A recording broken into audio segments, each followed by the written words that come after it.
What is going on, guys? They call me MP. Welcome to another video on the channel today. Today's video, we're going to go over the specifics about the in-game weapon stats. I don't think this has been addressed in Wildlands at all. It's certainly not in the in-game tooltips. But before we get started, if you do enjoy this video, consider leaving me a like, subscribing to the channel, and turning on those post notifications so you never miss a Ghost Recon Wildlands video. So this is something that has been pretty highly requested since the game does no help in telling us or explaining what the statistics on each weapon do. I went out on a mission, and after talking to the community manager, Yubi Kiba, she directed me to the collector's edition guidebook that does come with most collector's editions, and inside that guidebook the weapon statistics are laid out in a general fashion, a general overview, and I'm going to read those off for you guys here today and try to clear some things up so the community can have a better understanding overall. Again, this is just a general brief overview of how weapons work in the game. So we're going to start off with damage, probably the most important statistic in my opinion. As the name implies, damage is the amount of hurt per bullet your lead slinger deals. This stat reflects mostly the caliber of the weapon and the power of the round used. For example, the 9mm is a larger caliber than the 5.56 NATO,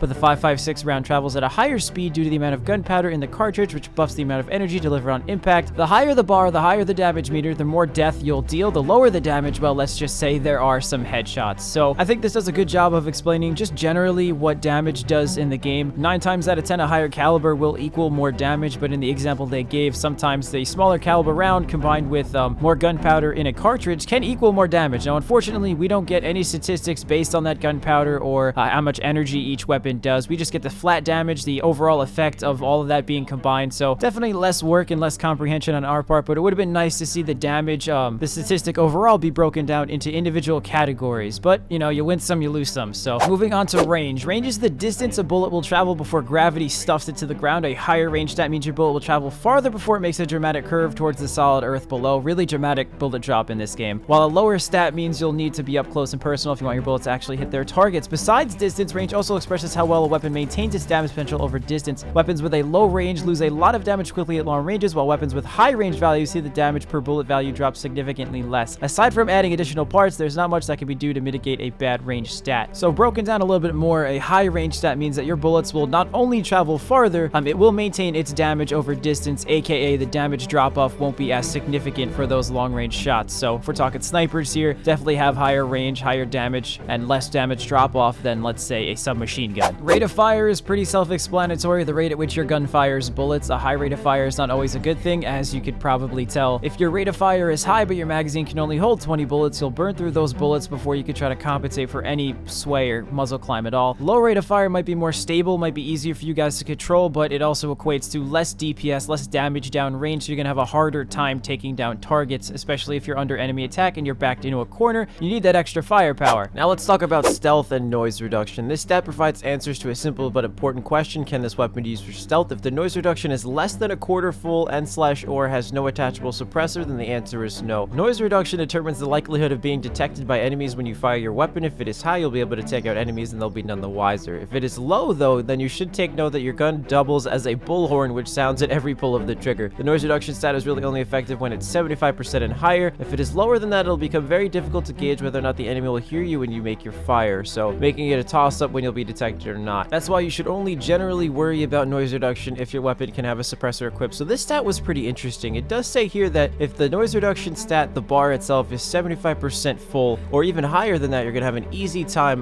not being detected because your weapon is pretty stealthy. The lowest you should probably go is about a quarter full, 25%, and even then your weapon isn't going to be that stealthy. So in most cases, if it's less than 75% full, you should really not worry about it. It probably isn't the best uses for stealth. The way the guide describes it, it seems that your alternative is just equipping a suppressor, calling it a day, and you guys should be good to go as far as stealth goes. So penetration is exactly what most players think it is. It's your weapon's ability to shoot through walls and objects. If you have high penetration, your bullets will pass through objects like they are spectral. This could be particularly effective if you have marked enemies and they move inside, for example. With a high penetration weapon, you could shoot at a wall where the enemy's mark is and still take him out behind that barrier. Low penetration means that your bullets will stop as soon as they hit an object or a wall. It won't have any effect on the gun in a negative way. It will just limit any additional options that a high penetration would allow. So high penetration is usually good in most cases. You want to be able to wallbang somebody, that's going to be your best stat for you. I wouldn't worry about it too much as I don't really shoot through walls all that often, but I figured I'd explain this here. Now this is where we're going to get into the fun stuff, and a lot of people are asking about the difference between accuracy and handling, and there's still a little bit of a gray area with this explanation, but I'm going to try to do the best that I can with the information that we do have. So accuracy isn't just about the general accuracy of the weapon when fired, it's about how much the gun sways left, right, right, and up. We're going to talk about that along with the spread of the weapon. Because a weapon has many moving parts, the bullets are not always shot on the same axis as the barrel itself. A high accuracy stat means that the gun's going to stay right around where you're pointing it as you hold the trigger down, while a low accuracy stat means that the gun will swagger like a drunken pirate walking the plank. Whoever wrote this with the puns and stuff like that, man, good job. Nice sense of humor out here. So accuracy, it says here, is your gun sway, how much your gun will ricochet left or right, as well as up, but it's mostly left and right recoil. Also remember that a really accurate weapon, a high accurate weapon, will have a really tight weapon spread. So handling is the monster of a stat. It's a little bit more complicated to understand, but we're going to try to break this down. Handling is greatly affected by the weight of the weapon, which in turn affects its mobility. When using a heavier weapon, it will take longer to stabilize the weapon after you point it in a different direction or aim down the sight. This also slightly affects your movement speed as well as reload speed. Basically, you could shoot things faster with a lighter weapon than with a heavier weapon. However, the advantage of a heavier weapon is that it absorbs recoil better, so it's easier to control under fully automatic fire. Even with a high handling stat, you'll still have to make minor adjustments to your aiming, so it's not going to be perfect, but with practice, this is a non-issue. Just like weapons with low accuracy, the weapon that has stolen your heart has bad handling, tri-firing, and burst fire. So this doesn't give us any one specific thing to look for, like recoil, like the accuracy stat. It just basically explains that there are a few factors that come together to determine your overall handling. So these factors are movement speed and overall mobility, the ability to stabilize your weapon after you point it or ADS, as well as reload speed, actually. I think it's cool that the game does shed some light on some of the layers beneath handling, but overall, you can't change your mobility, you can't change your movement speed, you can't change how fast you ADS unless you put some skill points in, but I don't think that really has a factor here. So what does handling actually do? And this is answered actually later on. It says right here, handling actually determines how much your gun will climb. So that is vertical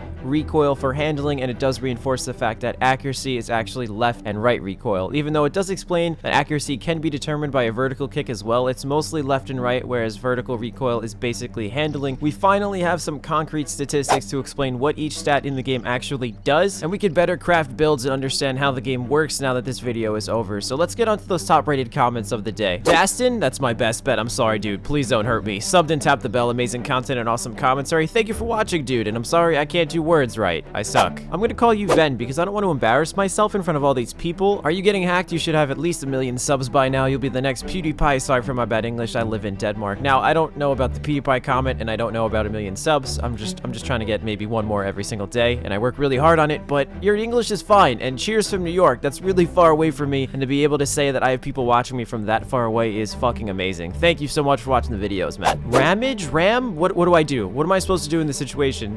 I don't English all that great. He says, I love this channel, make everything so easy to understand and follow about Ghost Recon. Definitely worth the sub and like. Keep up the great content. You're the man. And I'm sorry I can't pronounce things because words are my only weakness. And math. Math is pretty bad too. Guys, if you want to be featured in the top rated comment, please be sure to leave your thoughts in the comment section and share this video around. Nobody knows what the weapon stats do in this game. Thank you guys so much for watching. I have been Ampy. I'll see you guys on the next video.